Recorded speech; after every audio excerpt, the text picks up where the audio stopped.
Welcome to Quinn's Next Step. I'm Quinn. Take the next step a little bit closer. Take the next step with Quinn. Take the next step, never stop learning. Falling down, then get back up and take the next step again.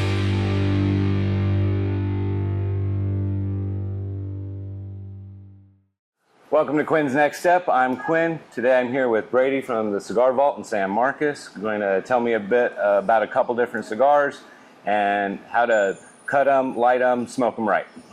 Thank you for being with me, Brady. Thanks for having me. Tell me a little bit about yourself and the lounge here. Well, the original Cigar Vault is in Buda, Texas. And the reason it's called the Vault is because it's in a 100-year-old bank, and the humidor is inside the vault. The second location is in East Austin, off Cesar Chavez.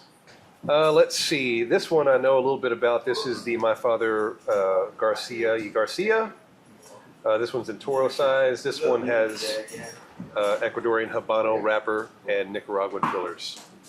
I'm expecting medium to full, medium plus as far as nicotine strength. Full flavor. It's a fantastic cigar. I've had this one before. The one you have there, this is an Arturo Fuente, and this is the Mag R52, and I don't think I have actually had this particular cigar. So this will be an experience. All right. We can certainly look up information online and find out what the wrapper, binder, and filler is on any cigar. That's always something I recommend people do if it's a new cigar that you don't know anything about. Look it up. Okay. You know, find out what you can about it, find out where it came from, who made it, what the wrapper leaf is, what the binder, what the filler is, maybe the region that those leaves came from. You can typically find general reviews, different tasting notes, and find out, is this going to be a full-bodied cigar? Is this going to be something medium, maybe something mild? Flavor notes, is it going to be smooth, easygoing, earthy, or is it going to be spicy? You know, Do you have an expectation of what this one might be as far as the medium, full flavor? Just from looking at it, knowing Fuente the way I do, I'm going to guess that's going to be a medium-bodied cigar. Okay. Looks like a Habano wrapper. All right. Well, let's go ahead and open them up. All right.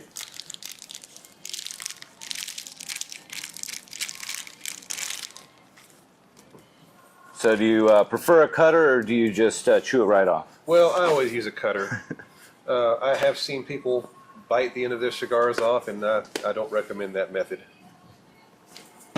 And as far as people that would lick it first or... That is okay even if where you're you're going to use gonna your cut own it. personal cutter. Ah, gotcha. We have a community cutter on the countertop by our register, and I've had to stop many people because they'll put that cigar in their mouth and just wet that sucker down and then go to the community cutter and whoa. No. Nope, it's not happening today. Definitely don't want to So, do that in a lounge. For this cigar, I'm going to use a V-cut. I've got my Calibre V-cut here. And chomp, just like that. I like a V-cut because it does open up a lot of surface area, but it also maintains a focused draw from the end of the cigar versus a straight cut, which just lobs a straight piece right off. Depending on the shape of the cap of your cigar, sometimes straight cutters work just fine, and it's not a problem at all. With a little bit flatter cap like this cigar had, the V-cut is optimal, or even a punch cut. Okay. Something for that, either a straight cut or a V-cut would be just fine. Okay. And I do have my straight cutter Yeah. here. So as far as getting that, don't want to be too far down, but... Yeah, just a little tiny bit far. off. Okay. There you go. Perfect. That's all you need right there. Great. And then once I've cut a cigar, I like to give it a whiff. Usually you can pick up some aroma from the foot of the cigar and then give it a cold draw. The cold draw is a preview. Okay. What do you taste? No, the correct answer would always be tobacco. Tobacco, right. Right. So Just thinking in terms of mild, medium, or full flavor. That's going to be hard to tell from a cold draw. Okay. A lot of times. Usually that doesn't come alive until you've lit the thing and you Sure. get well into the cigar. Okay. But usually common notes that you get with some cigars, say something of this variety with a Habano wrapper, you get notes of like dried fruit, Okay. kind of a raisiny flavor. Sometimes you get subtle notes of even cinnamon, kitchen spices, things like that. There are some cigars that have a much darker wrapper, a Maduro wrapper, that almost give you what some people refer to as barnyard or hay. Gotcha. And that's a sign of a good cigar. Good things are yet to come when you light that thing up. But yeah, it's really. I never thought about the cold draw and tasting that up until maybe 5 years ago when I started delving deeper into tobacco. And with knowing what you're getting whenever you're choosing, just got to try it to find out? Yeah. Pretty much? There's a saying I like to use in this shop, you got to burn to learn. Burn to learn. Okay. Well, in that case, I'm ready to do some learning. Okay. How to torch it properly? Well, the first thing we do is we want to toast the foot. Now, flame is flame. You don't have to have an expensive lighter. I have a paleo torch. This cost me about $12. And it's going on 2-3 years now. I don't remember exactly how old it is. Works like a champ. This does the same thing that an $800 DuPont lighter does. It sets my cigar on fire. Right. Right? You can use a Bic, you can use a match, you can use a $3 thing from the gas station. It doesn't matter. I think that's probably where this one came from. Yeah. Yeah. Yeah. A little bit of a torch on it. The first thing that I do is I toast the foot. Okay. So get the flame going, and we're just gonna kiss the bottom of that with that flame. We're gonna rotate that cigar back and forth so that we're not concentrating on one area. We don't want to create a wonky burn. But once you start to see those little embers start to flare up, then put it to the mouth and we'll draw that flame in. And that's where you start really getting the thing lit. And I'll rotate.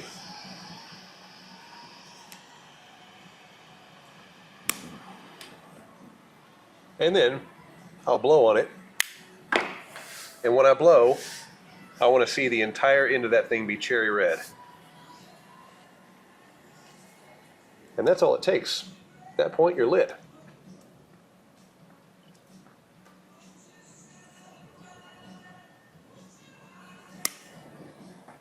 Got a couple uneven pieces. Try to even out. The nice thing about a little lighter like that is you can really pinpoint and do good touch-ups with it. Because sometimes cigars do have a wonky burn. It's, you're talking about organic material that was once living, right? Right. It's not going to be perfect every time. So touch-ups are sometimes necessary. So once it's lit, that's when you slow your cadence, you relax, you enjoy the flavor. And people ask why I like cigars. Well, of course I love the flavor. I love the relaxation. But even more importantly, which is a big part of this shop, is the community. Okay. We have all walks of life that come in here. We have fantastic conversations, and they're conversations. There's not arguments or. I wouldn't even stretch much far beyond debate.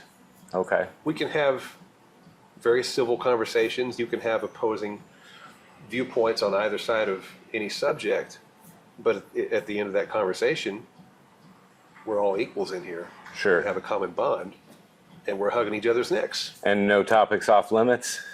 Well, Or you try to steer away and be careful here and there? read the room. Sure.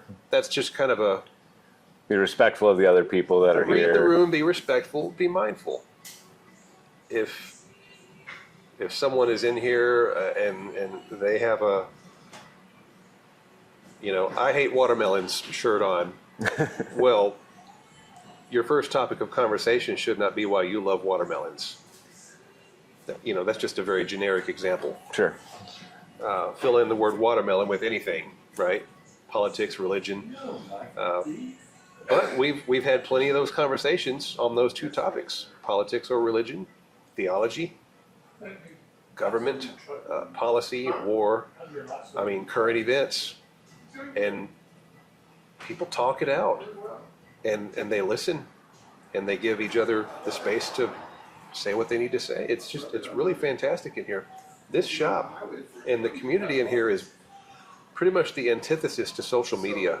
Nice. Because you see how people bicker on social media. Right. If people really wanted to put their opinions out there, but don't want any of the pushback or the critique, they should just start a blog or write a diary, you know? Well, because a lot of people on social media, they will say what they want maybe behind a screen, but once you're having that debate in person, you have to be a lot more respectful. I agree 100%. In terms of not having the conversation escalated to something further. There's always that I made good tension, I'm sure. Yeah, I made a resolve just to not do anything on social media that was highly opinionated, anything about my faith or politics or anything like that. I keep it kind of surface level these days. Sure. Now, sit me down in here over a good cigar and a cup of coffee. We'll have those conversations because I like to save those for the face-to-face. Definitely. And that's why I think this community here is so rich, is because we're in this kind of environment where the conversation is encouraged. And so this location is right across the street from the main town square downtown San Marcos, right? Yes. And so with the college nearby, and I'm sure a lot of visitors to the area, do you get a lot of travelers and Occasionally, yeah, maybe students and we have students. all We sorts? have. There's been a lot of younger people coming in, finding out the place for the first time and falling in love with it. It's really exciting to see.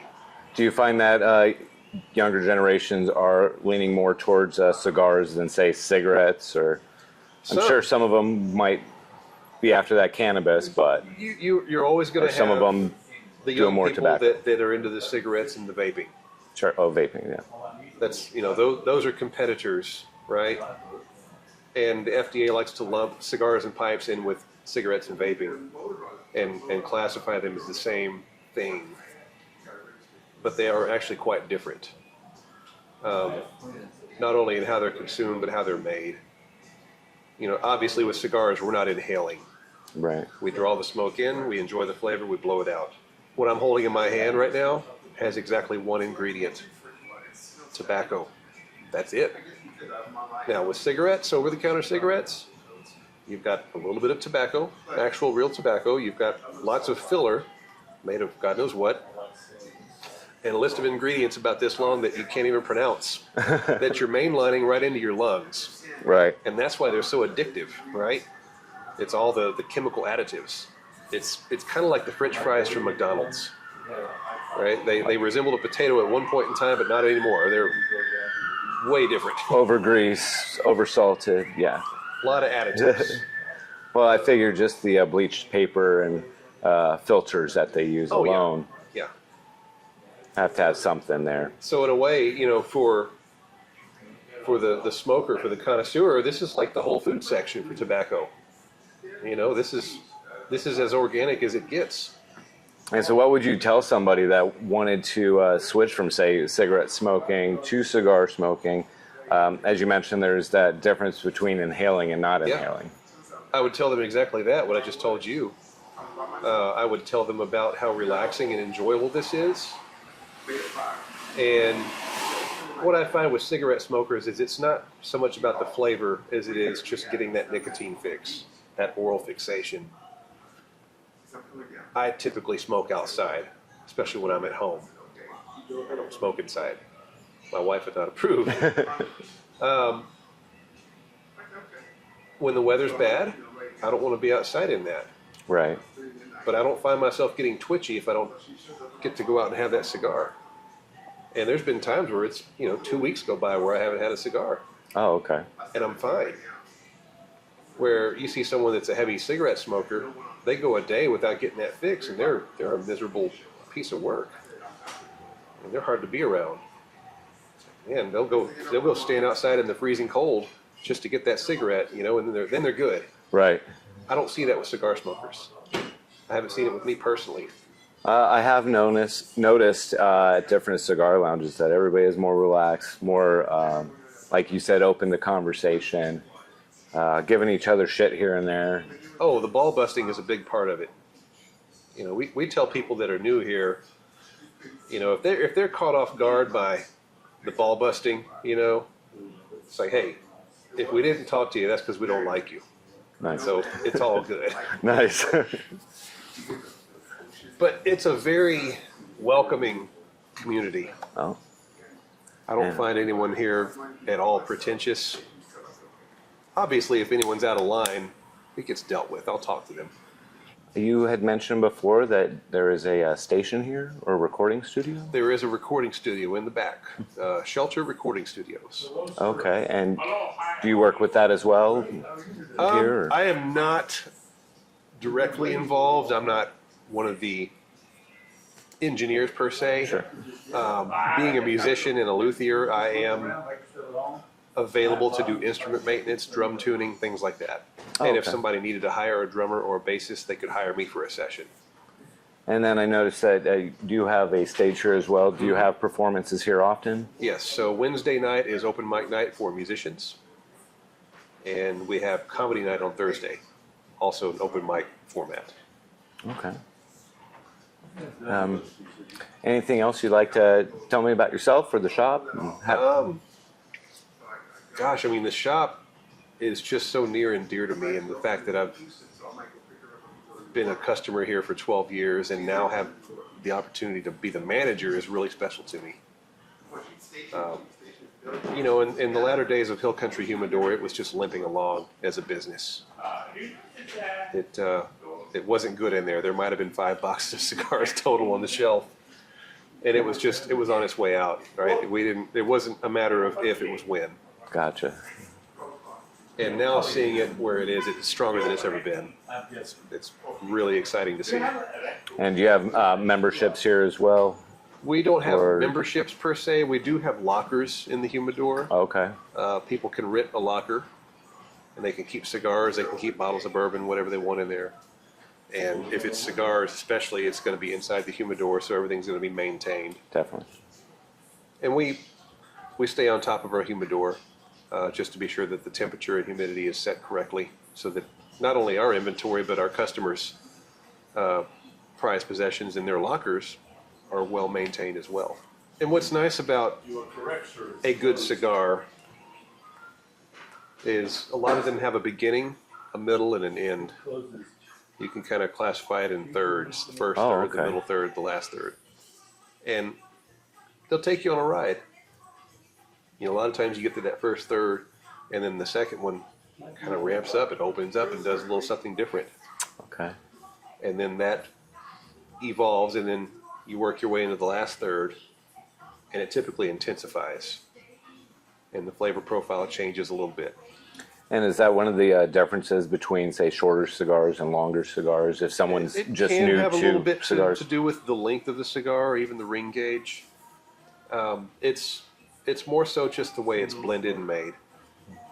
There are some cigars that are one note. They start and go the entire way with the same flavor all the way through. Those aren't necessarily bad cigars, just not what I prefer personally.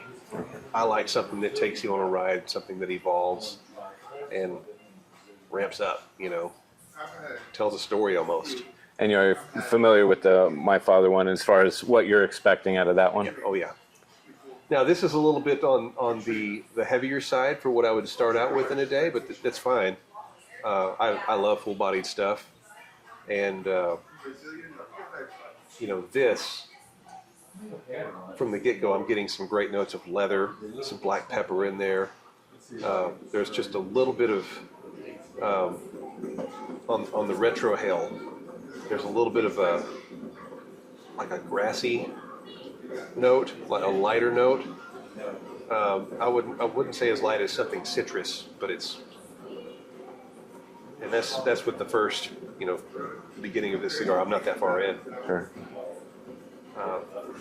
This one, from the midway point on back, does good things. I think that'll do it. Brady and I will go ahead and enjoy these cigars, and we'll see you on the next step.